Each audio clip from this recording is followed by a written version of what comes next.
Morning, everybody. Happy Friday. It's Nick Slavik. I'm the proprietor of the Nick Slavik Painting and Restoration Company. I'm also the host of this show, Ask a Painter Live, a weekly live Facebook show where I use my 2 decades of experience as a restorationist, a craftsman, a painter to answer all of your questions related to finishing here on this show.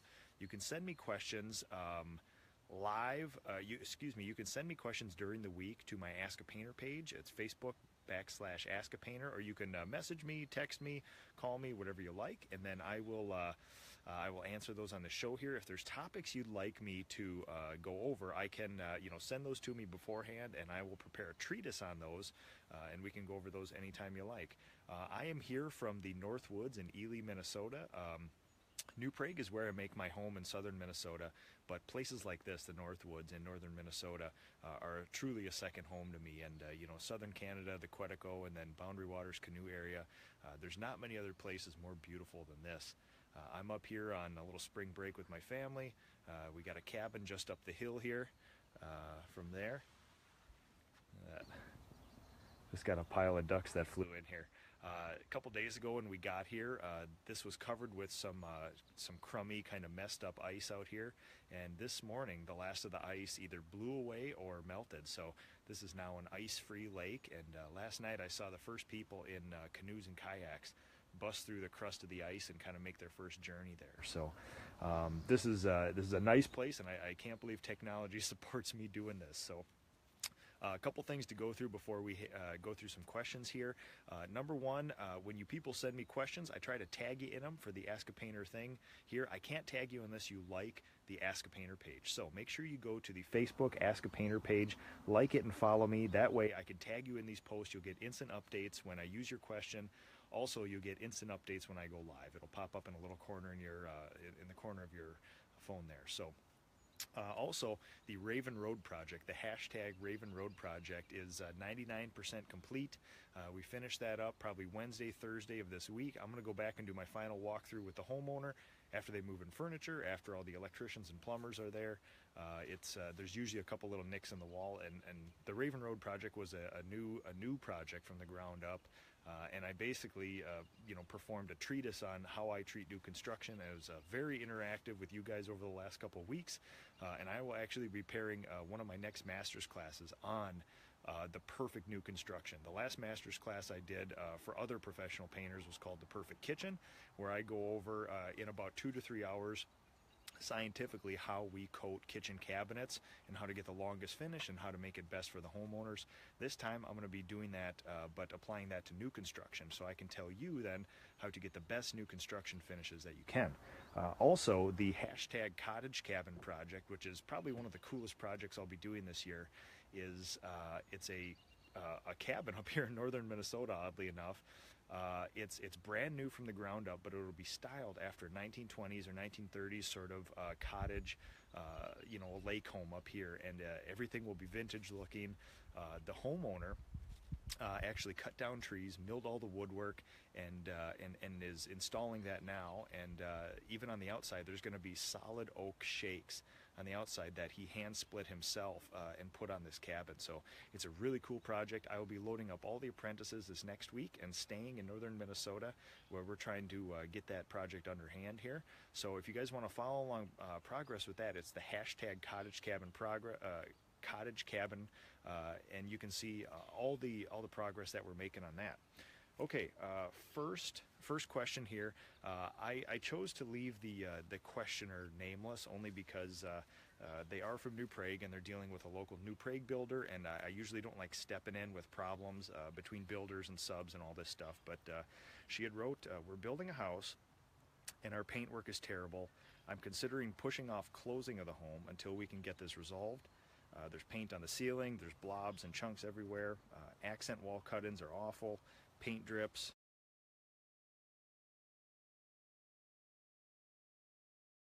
A couple weeks ago I went to the Parade of Homes in Minnesota.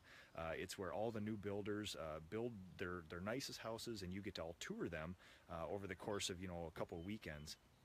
And I went to a showcase of $2 million plus homes here, and the finishes are absolutely no different than tract apartment housing, and I just couldn't be more disappointed with them. So if you guys are interested in what should be done with new construction, at least by the product recommendations from the manufacturers and drywall companies, what they recommend, go back through the last couple of weeks of Ask a Painter and follow along with the Raven Road Project, the hashtag Raven Road Project, and I sort of explain my process on how new construction finishes should be done.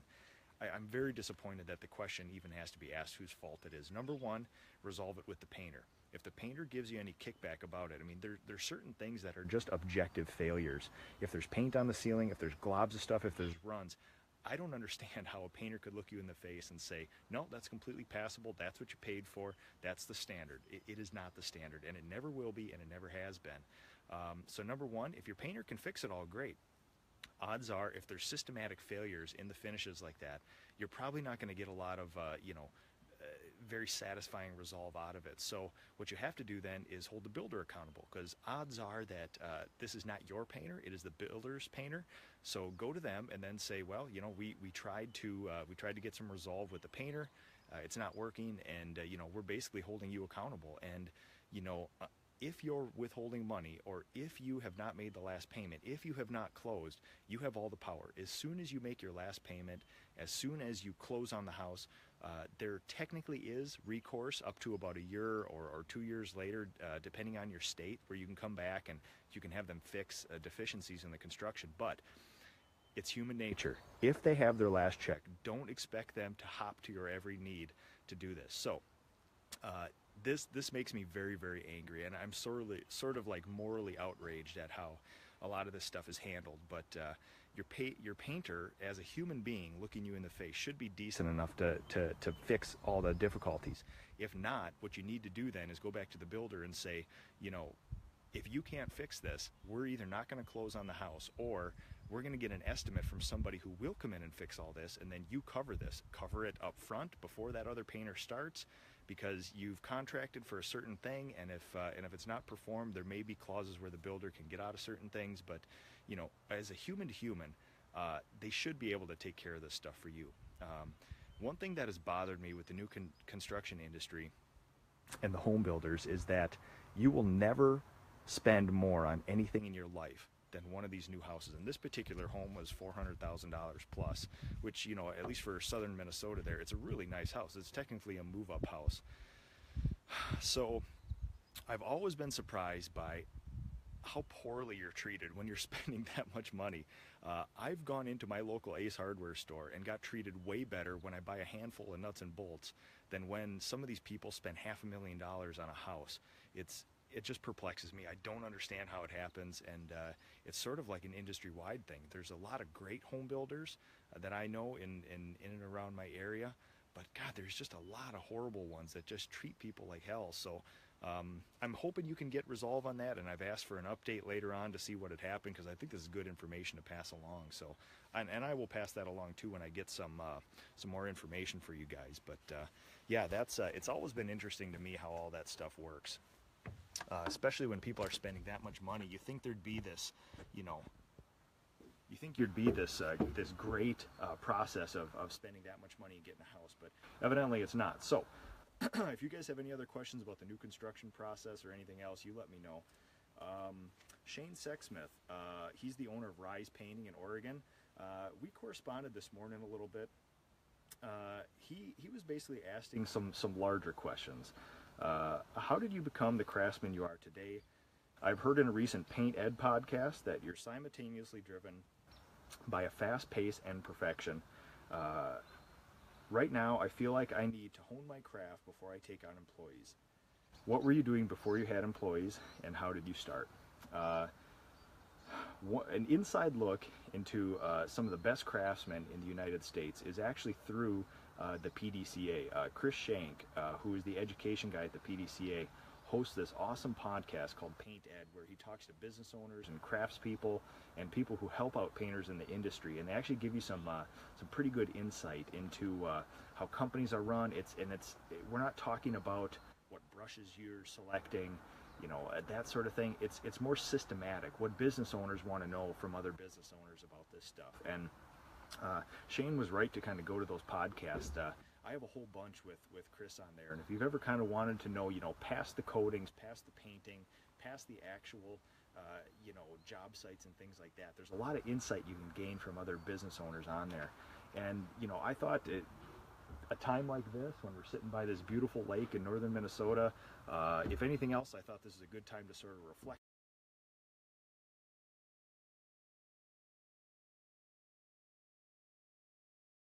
Working with him when I was 10. Just about every weekend, every evening, every summer break, I was sort of his indentured servant. And it was sort of just a given that every bit of free time I had, even when I got suspended from school for, for acting like a jackass, I had to go help him paint. So it was almost more of a punishment than it was anything else. But, you can imagine between 10 and 18, I put in a journeyman's worth of hours with my dad. And by the time I graduated high school, I was a pretty competent painter at the time. After high school, I joined the Army. I joined as a mechanic. A couple months later, because I got sent to Fort Bragg,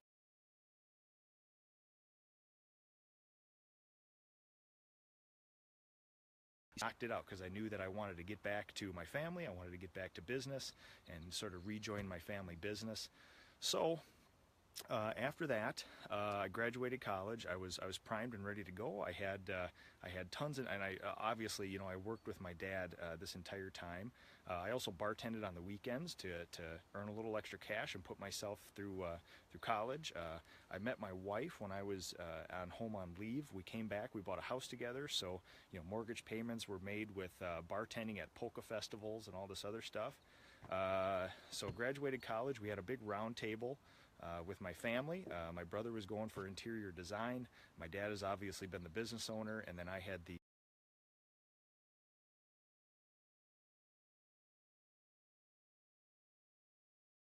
for a lot of people too.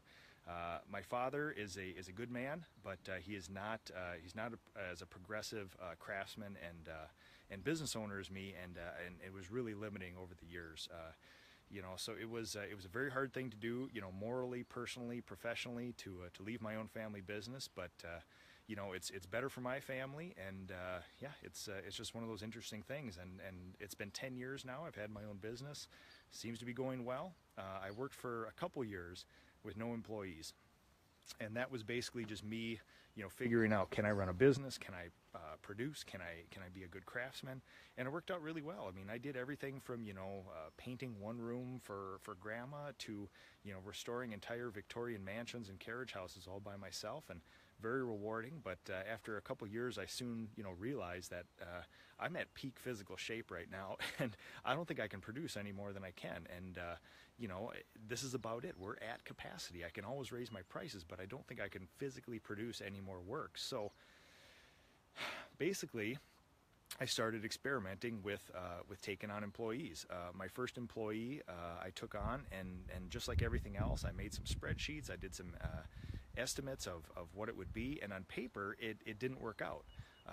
On paper, it showed that I would probably lose a little bit of money having an employee. But obviously, when you look around, other people had employees, so you knew that my calculations were probably incorrect, and that I needed to redo a little bit of my estimations and production timetables and things like that. And I took one on, and it worked out really well. And basically from then on, I've taken on every decent human being I can find and taught them how to paint. So my edict was every year to add another employee, and I'm basically on that track now where, my goal, I upped it this year. If I was on track for that one extra employee a year, I'd probably be doing 6, 7 employees. My goal for the year is 10, and I'm slowly working up to that.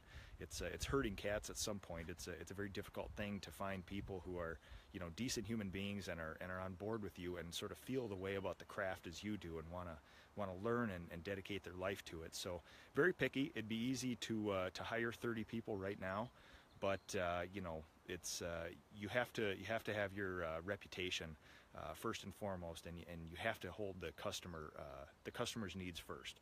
And if I can't find people that do that, I'm basically limited by as many good people as I can find. So we're slowly working that number up, and hopefully by midsummer I should be at the 10-person goal. And it's the next stage in business for me. Managing people, the craft. I've always had the philosophy of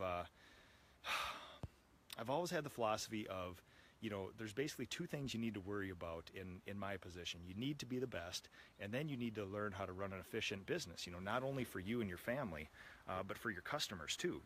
If you're running an efficient business, not only are your employees happier, but you can offer the best pricing and the best product and be thoughtful about the whole thing. So my goal, and I think the first 2 or 3 years when I worked alone, was basically I sort of realized that I was in a business doing things, never questioning things. The first 3 years of me having my own business, all I did was question everything. Everything got turned up on its head. Why do I do this? I would ask myself, 2 or 3 times, why, then why, then why? And pretty soon you found out that a lot of the things you were doing were kind of thoughtless. And so you just restructured. I got rid of a lot of, I stopped doing a lot of things that I didn't need to do. And I basically said, I need to be the best painter. I need to be the happiest person. I need to do that for my homeowners. And over the 3 years there where I worked by myself, I think I pretty much got that down. I felt like I was a very competent sort of craftsman, so then I could expand it. I see a lot of people in the beginning stages of business or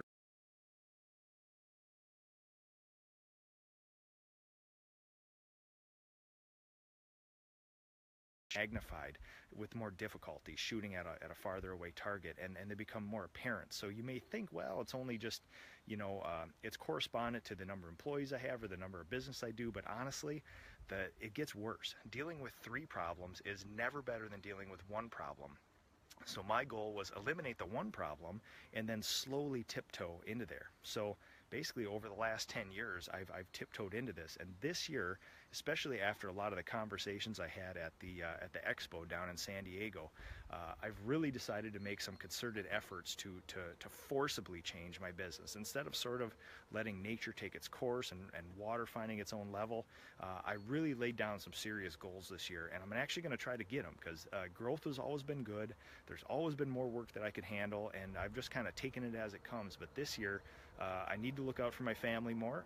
The biggest change in my business that I've done this year, for 10 years, I've basically done estimates 4 nights a week. So, I haven't tucked my kids in for the most part in 10 years at night. I'm there on random nights, but this year I've switched my estimate schedule to Mondays, and I'm actually leaving my crew during the day, which is huge for those of you who know me, and I'm going out and doing estimates during the day and evening on Mondays. So I'm segregating my time just during that on Mondays, and then having the rest of the week with my family. But that's not a decision I could have made early on, not only because I wanted my business to thrive, I wanted my family to be taken care of, but if my business failed in those first couple years, I would have had to move out of my hometown.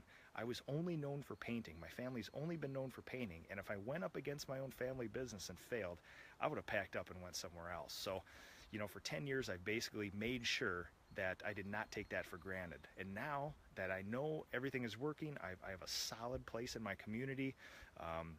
People know me as a craftsman, I would hope, and I'm basically just moving on from there, saying, okay, now I take care of my family, and I have a very, very, I have a very, very patient wife, and she's put up with 10 years of basically me devoting, 98% of my thought and time to this business, and now I'm just trying to make sure that family's taken care of as well. So, Shane, I hope that helps out.